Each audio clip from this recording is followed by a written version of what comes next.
Centrifugal pump की हम लोग बात कर चुके हैं। आज बात पेल्टन व्हील टरबाइन से रिलेटेड जो क्वेश्चन आने की संभावना हो सकती है और हम वहाँ कर पाएँ इसके संदर्भ में बात करेंगे। इसमें फिगर बहुत इम्पॉर्टेंट होता है। ओवरऑल सामान्य तौर पर जो टरबाइन का रियल व्यू होता है उसमें इस तरीके से वेंस लगे होते हैं और उन पर पानी गिरता है, इक्वली स्पेस्ड होते हैं। इनकी शेप एक तरीके की डबल हेमीस्फेरिकल कप या बाउल की टाइप की होती है। और पेल्टन व्हील के केस में वाटर जो होता है वो रेडियली यहाँ पे स्ट्राइक करता है, इसी वजह से यहाँ पे ट्रायंगल क्रिएट नहीं होता है। और जो वैल्यू वेलोसिटी ट्रायंगल मान सकते हैं इसको कहने के लिए, तो यहाँ पे VR1 जो आता है वो V1 जो वेलोसिटी ऑफ जेट होती है उसमें से आप U1 घटा सकते हैं तो वो मिल जाता है। जबकि आउटलेट वेलोसिटी ट्रायंगल सबसे ज़्यादा इम्पोर्टेंस रखता है। और आउटलेट वेलोसिटी ट्रायंगल में जब पानी जेट पे आता है तो जो शेप ऑफ बाउल होती है वो स्प्लिटर के तौर पे उसमें एक शेप होती है। उसमें स्प्लिटर का एक तरीके से कि उसका हिस्सा जो होता है वो बटा हुआ होता है, मतलब जिस फेस पे टकराएगा उसके दूसरे फेस पे डिफ्लेक्ट होके निकलेगा। तो उसको आप ये बोल सकते हैं splitting of water in two forms. तो जनरली 160 डिग्री से 170 डिग्री तक डिफ्लेक्ट करता है। तो वही एंगल ऑफ डिफ्लेक्शन अगर आपको दे दे तो उसका मतलब 180 में से वो एंगल ऑफ डिफ्लेक्शन घटाओ तो वो फाई एंगल मिल जाएगा, जो यहाँ पे एंगल आउटलेट ट्रायंगल में होता है। अब इसमें ना भूलें तो उसका सिर्फ और सिर्फ एक तरीका है कि फिगर को एक बार अच्छे से बना लें। जो U2 स्पीड है आउटलेट पे वेलोसिटी ऑफ व्हील, तो वो आपको इस ट्रायंगल में U2 और VW2 शो करने होते हैं। ये आपका VF2 है और ये V2 है और ये VR2 है। ये ट्रायंगल आपको बनाना आना ही पड़ेगा, बिना इसके आप वहाँ सही नहीं कर पाएंगे। तो अब ये तब केस है जब VR2 cos फाई की वैल्यू U2 से ज़्यादा है। इसका अतिरिक्त दूसरा फिगर भी बनता है। अब ये डिसीजन कैसे होगा, ये डाटा जो दिया है उससे आप U2 निकालिए और VR2 cos फाई निकालिए। अगर VR2 cos फाई की वैल्यू U2 से कम होगी तो ये फिगर दूसरे तरीके का बनेगा, इस तरीके का बनेगा। ये परपेंडिकुलर VF2 बीच में आ जाएगा, ये V2 हो जाएगा, ये VR2 रहेगा। तो अब उसकी बात अभी क्वेश्चन आएगा न्यूमेरिकल तो उसमें सॉल्व करेंगे तो वहाँ हो जाएगी। अभी हम आपको ओरली वो चीज़ें बता रहे हैं जिनका यूज होगा और बहुत कम समय में ऐसे बताएंगे कि आप क्वेश्चन को कर पाएंगे, नीचे न्यूमेरिकल भी सॉल्व करेंगे। तो इसमें वेलोसिटी ऑफ जेट की बात आती है, वो होती है V1 बराबर CV√2GH। ये स्टेप्स भी अगर आप रट लें, याद कर लें और वैल्यू रख के वहाँ चले आएँ, आपसे क्या पूछा गया से ज़्यादा महत्वपूर्ण ये हो जाएगा इतना आपने कर दिया। लेकिन ऐसा करना नहीं है, जब कुछ ना आए तब की बात बता रहे हैं कि आप याद ही ना रख पाएँ स्टेप। तो जितने यहाँ हम मेंशन कर रहे हैं जो याद आए वहाँ लिखाइए। अगर आपके पास समय है, क्वेश्चन छूट रहे हैं तो कम से कम कुछ तो उसमें कर पाएंगे, लेकिन ऐसी कंडीशन आएगी नहीं, पूरा समझ में आ जाएगा। और CV की वैल्यू जनरली 0.98 लेते हैं अगर नहीं दी है। ऐसे ही वेलोसिटी ऑफ व्हील के दो फार्मूले होते हैं, एक πdn/60, एक speed ratio into √2GH। Speed ratio यहाँ 0.43 से 48 तक लिया जाता है तो आप 0.45 ले सकते हैं। VR2 cos फाई इस केस में जो ट्रायंगल बना है साफ साफ दिख रहा है, ये VR2 है, ये फाई है, तो पूरा VR2 cos फाई होगा जो कि U2 + BW2। तो ये इसमें की फार्मूला है, ये लिख दिया, मतलब वेलोसिटी ट्रायंगल सही बनने की मजबूरी भी हो जाएगी, गलत आप बना नहीं पाएंगे। अब इसमें पूछा क्या जाता है, जो क्वेश्चन पूछे जाते हैं वो सिर्फ 4 तरीके के क्वेश्चन पूछे जाते हैं। एक, work done by the jet on the runner per second, work done by the jet on the runner per second. तो वर्क डन क्या होता है, फोर्स इंटू वेलोसिटी। फोर्स क्या होगा, ρA1V1 VW1 + VW2 into velocity U। इसी को कभी कभी रनर पावर भी बोल देते हैं, RP। कभी कभी इसी को सैफ्ट पावर भी बोल देते हैं। तो इस बात से कंफ्यूजन में नहीं रहना। अब अगर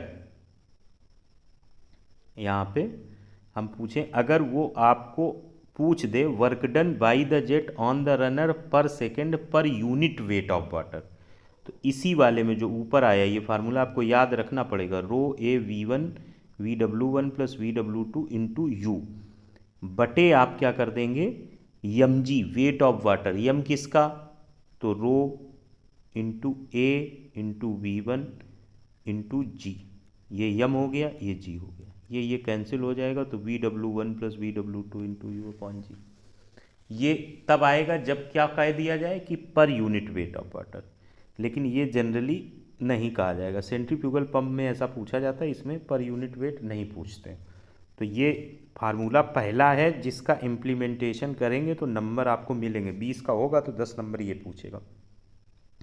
दूसरा जो सबसे ज़्यादा पूछा जाता है वो पूछा जाता है हाइड्रोलिक इफ़िशियंसी। तो हाइड्रोलिक इफ़िशियंसी होता है वर्क डन पर सेकेंड जो आप निकाल चुके हैं upon kinetic energy of jet per second.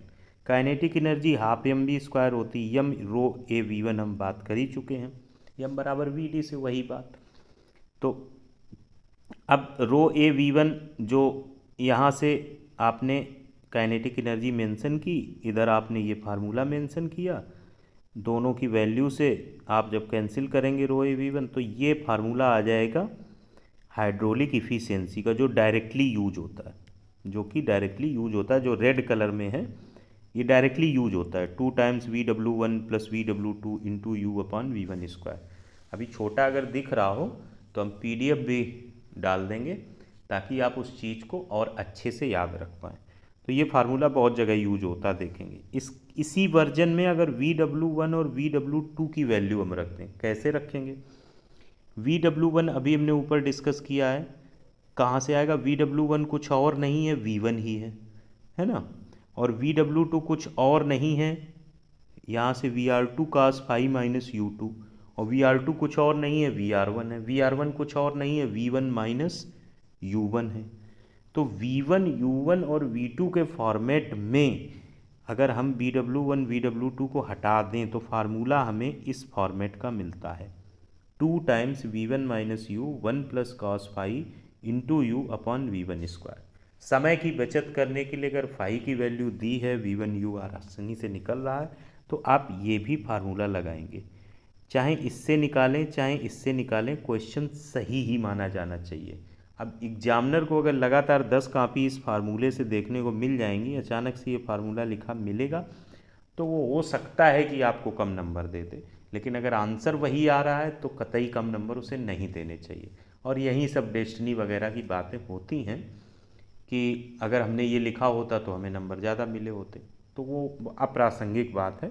आप अपनी तरफ से सही करें तो ये फार्मूले आप यूज करें। जेट रेशियो की बात आपको डी और डी निकालने में मदद करने के लिए दी जा सकती है, जनरली इसकी वैल्यू 12 ली जाती है। इसके बाद number of buckets on a runner, इसकी ज़रूरत तब पड़ती है जब पेल्टन व्हील के डिजाइन की बात कही जाए, नहीं तो ये ऐसे आपसे पूछा नहीं जाएगा। इसका फार्मूला होता है 15 प्लस D/2D, ये बिल्कुल अलग है, मतलब 15 प्लस D/2D, ये बात कही जाएगी।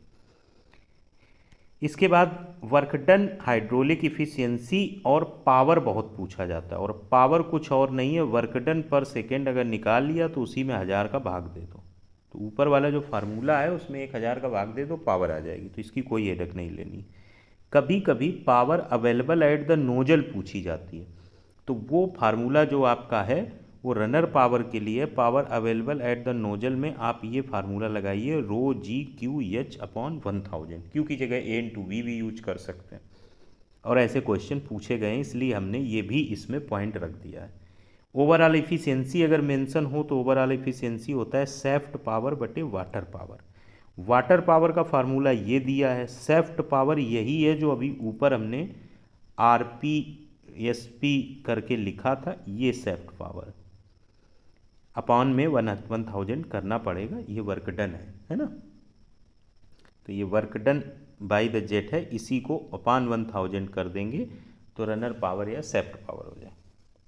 तो इसमें लेके कोई कन्फ्यूजन नहीं है। एक क्वेश्चन इफ़िशियंसी ऑफ ट्रांसमिशन की चर्चा करते हुए आया है, जो कि होती है net head upon total head, और नेट हेड आता है ग्रॉस हेड में से फ्रिक्शन लॉस घटा दें upon head due to friction loss, और head loss due to friction, most correct. तो तो अपॉन ग्रॉस हेड, तो ये फार्मूला होता है ट्रांसमिशन का। तो इतनी बात हो गई। अब बात आ गई कि एक और क्वेश्चन पूछा जा सकता है इतनी सब पूछने के अलावा, कि design of Pelton wheel, design the Pelton wheel if data are given. तो उसमें 5 चीज़ें निकालना इंपॉर्टेंट है अगर पूरे नंबर चाहिए। और डिजाइन ऑफ पेल्टन व्हील अगर 30 नंबर का आ गया तो एक चीज़ 6 नंबर की है। पहला क्या है? Capital D, diameter of wheel, diameter of jet. फिर विड्थ ऑफ बकेट आपको निकालनी पड़ेगी जो कि 5D होती है। फिर डेप्थ ऑफ बकेट आपको निकालनी पड़ेगी जो कि 1.2D होती है। और फिर उसके बाद अंत में जेड जो कि number of buckets on runner है 15 + D/2D। तो ये क्वेश्चन पूछे जा सकते हैं। उसके लिए ज़रूरी चीज़ें हैं। क्या ज़रूरी चीज़ें हैं? कि V1 CV√2GH होता है, CV 0.98 होता है। Velocity of head speed ratio into √2GH होता है, एच पता है, स्पीड रेशियो 0.45 रख के πDN/60 लगा के डी की वैल्यू निकालने में आसानी हो सकती है। VR2 cos फाई चेक करेंगे, अगर U2 से ज़्यादा है तो U2 + VW2 लिखेंगे। इसके बाद वर्क डन निकालने का फार्मूला हमने बताया, ये आपको याद ही रखना है।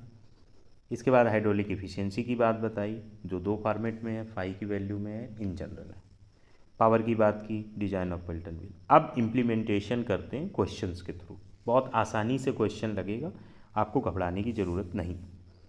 सैफ्ट पावर आपको दी है, हेड आपको दिया है, स्पीड आपको दी है, ओवरऑल इफिशियंसी आपको दी है। Jet diameter is not to exceed 1/6 of the wheel diameter, determine the wheel diameter यानी capital D, number of jets required यानी N, diameter of the jet यानी कि स्मॉल डी। 3 चीज़ें निकालनी है।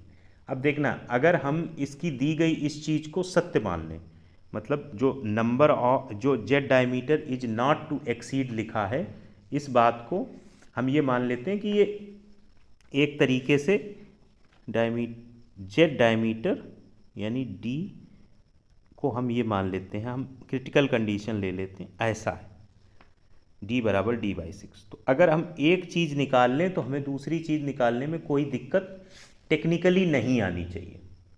ये एक चीज़ हो गई। अब ये निकालने के लिए आपको थोड़ा आसानी से चलना पड़ेगा। अब कैसे आसानी से चलेंगे? सबसे पहले आप ये देखिए कि इसमें ओवरऑल इफ़िशियंसी आपको 86% दी हुई है। ओवरऑल इफ़िशियंसी आपको 86% दी हुई है। लेकिन उसके पहले अगर आप देखें कैपिटल एच का मान दिया है तो हम यहाँ से V1 और U निकाल सकते हैं। V1 = CV√2GH लगाएंगे, और जब V1 = CV√2GH लगाएंगे तो H की वैल्यू कितनी? 380, वो रखेंगे। CV की वैल्यू 0.98 रख सकते हैं हम, और ये रख के तो V1 की वैल्यू आपके सामने जो आएगी वो आ जाएगी लगभग 85 के आसपास। V1 आ गया। इसके बाद आप निकालिए U जो कि स्पीड रेशियो इंटू √2GH, और वो कितना? 0.45 रख दीजिए, और √2G इंटू 380 कर दीजिए। तो इससे U की वैल्यू लगभग 38.8 आएगी। अब हमने याद करिए वही फार्मूले, U बराबर क्या हमने बताया था? πDN/60 भी होता है, ये πDN/। अब ये U की जो वैल्यू आपके पास आ गई है, इसको अगर हम πDN/60 लगा के हटा दें, मतलब 38.8 = πDN/60 कर दें, 38.8 = पाई, बस क्वेश्चन यहीं से ख़त्म होने की प्रक्रिया शुरू हो गई। यहाँ से D की वैल्यू आ जाएगी क्योंकि शायद n दिया है, स्पीड 750 RPM दी है, तो यहाँ से कैपिटल D आ गई, और कैपिटल D आ गई यानी कि आपकी डाया ऑफ व्हील आ गई, और डाया ऑफ जेट कंसीडर कर चुके हैं कि D/D6 होगा, तो स्मॉल d आ गई, यानी क्वेश्चन के 2 हिस्से खत्म हो गए। अब बात आई कि नंबर ऑफ जेट्स रिक्वायर्ड कैसे निकालें। तो नंबर ऑफ जेट्स रिक्वायर्ड से एक तरीके से निकाल सकते हैं, एक जेट से डिस्चार्ज कितना है और टोटल डिस्चार्ज कितना है, और अगर हम भाग दे देंगे तो नंबर ऑफ जेट हमें पता चल जाएंगे। फिर से रिपीट कर दें, हमने V1 CV√2GH निकाला, U निकाला, U = πDN/60 लगाया, स्पीड रेशियो इंटू √2GH से D कैपिटल D की वैल्यू निकाल ली, D/D 1/6 था, उससे स्मॉल d निकल आएगी। अब हमारे पास समस्या है नंबर ऑफ जेट्स का फार्मूला अगर हम लगाएं तो होता है total discharge Q total/Q of 1 jet. ठीक, ये सामान्य सी बात है कि टोटल डिस्चार्ज बटे एक जेट का मतलब नंबर ऑफ जेट कितने होंगे। अब टोटल डिस्चार्ज के लिए ओवरऑल इफ़िशियंसी का यूज होगा। ओवरऑल इफ़िशियंसी हमने ऊपर चर्चा की थी, हम फिर से दिखा देते हैं। ओवरऑल इफ़िशियंसी कहाँ है, शेफ्ट पावर बटे वाटर पावर। शेफ्ट पावर उसने क्वेश्चन में 11,772 दे दिया, तो ओवरऑल एफिशिएंसी 86% है, तो ये 0.86 लिख सकते हैं। 11,772 दे ही रखा है। और नीचे वाटर पावर है जिसको हम बचा चुके हैं, रो जी क्यू एच बटे 1000 कर देना। तो रो जी क्यू एच बटे 1000, यहाँ से एच आपको दिया है, रो जी आप रख देंगे, रो 9.8 होगा। क्यू यहाँ से निकालेंगे, जो क्यू निकालेंगे तो उसकी वैल्यू लगभग 3.6 आएगी, 3.67 मीटर क्यूब पर सेकेंड। ये कैपिटल क्यू आ जाएगा। और स्मॉल क्यू कैसे निकालेंगे, स्मॉल क्यू या क्यू ऑफ वन जेट कैसे निकालेंगे। तो एरिया ऑफ जेट है, वेलोसिटी ऑफ जेट है, तो आपको डिस्चार्ज मिल जाएगा। सामान्य सी बात है, डिस्चार्ज ऑफ वन जेट हम निकालना चाह रहे हैं तो एरिया लगा दो जेट का, वेलोसिटी v1 होती ही है।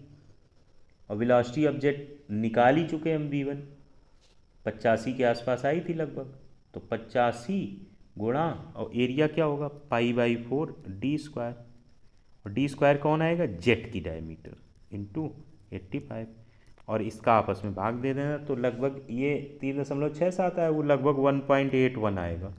भाग देंगे तो 2 पॉइंट समथिंग आएगा, तो जेट की जो संख्या है वो लगभग 2 हो जाएगी। तो अब इस क्वेश्चन में जब इस तरीके से हो गया तो इसमें कोई कठिनाई बची नहीं, कहीं दिमाग ही नहीं खर्च हुआ ज़्यादा, फंडामेंटली हल हो गया।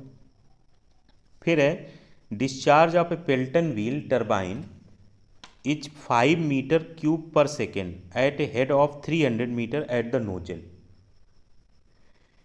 ठीक है, there are 2 runners and each number has 2 jets. Okay, 2 runner है, एक जो है 2 जेट लगता है, तो नंबर ऑफ टोटल जेट कितने हो गए, 4।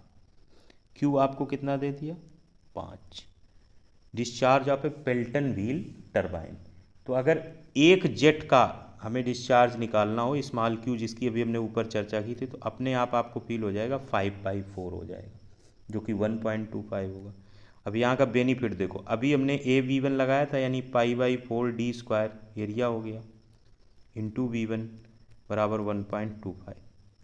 इतना तो यहाँ के वाक्य से 2 जेट्स तक क्लियर हो गया। अब अगर हमारे पास V1 पता चल जाए तो हम D की वैल्यू निकाल सकते हैं, लेकिन देखें तो पूछा क्या है, पूछा है डिटरमाइन जेट डायमीटर, यानी D निकालना है। पाइप डायमीटर यानी पाइप से रिलेट करके कुछ ना कुछ डाटा दिया होगा। और आउटपुट ऑफ द टरबाइन, तो इससे रिलेट करके डाटा दिया होगा। ओवरऑल इफिशियंसी दिया है, तो आउटपुट का मतलब आपसे शेफ्ट पावर पूछ रहा है, वाटर पावर आपको निकाल ही लेना होगा, तो शेफ्ट पावर की वैल्यू पूछ रहा है। ये आउटपुट हो गया। पाइप डायमीटर यानी उससे संबंधित कुछ दिया है, देखते हैं क्या दिया है। Length of pipe line is 1900 metre, L की बात की है, ठीक है।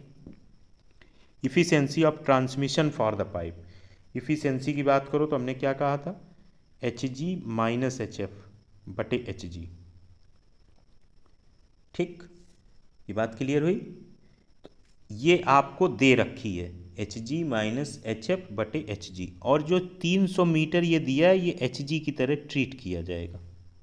बिल्कुल क्लियर होना चाहिए, टोटल हेड की तरह ट्रीट किया जाएगा, नेट हेड नहीं ट्रीट किया जाएगा, ये गलती ना कर देना।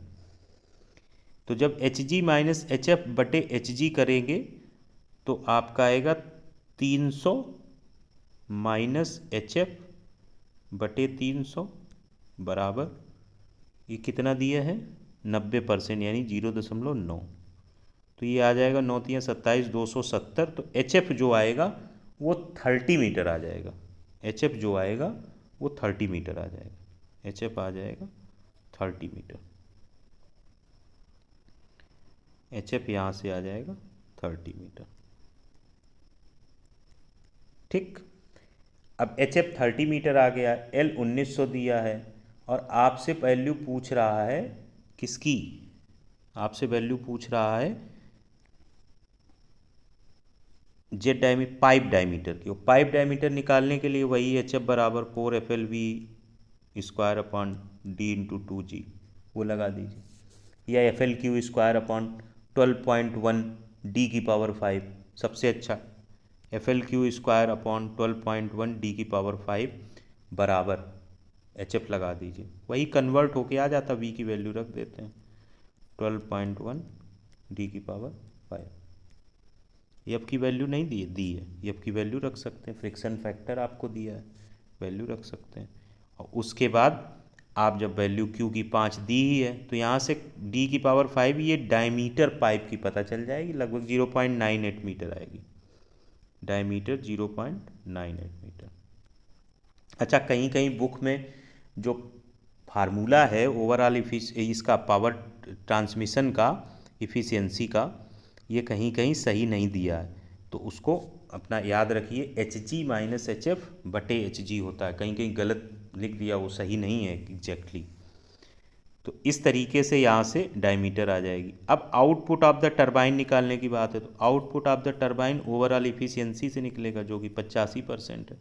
आउटपुट बटे इनपुट होता है सामान्य, अगर कोई भी इफिशियंसी निकाले तो यहाँ से 0.85 बराबर आउटपुट मान लो, कुछ भी P मान लो, बटे इनपुट क्या होगा, ρ/G/H, ρ/G/H, ρ/G/H, H net, और H नेट कितना आएगा 270, क्योंकि 30 घटाएंगे 300 में, और Q की वैल्यू पता ही है, G की पता ही है, ρ की पता ही है, तो यहाँ से P आ जाएगा।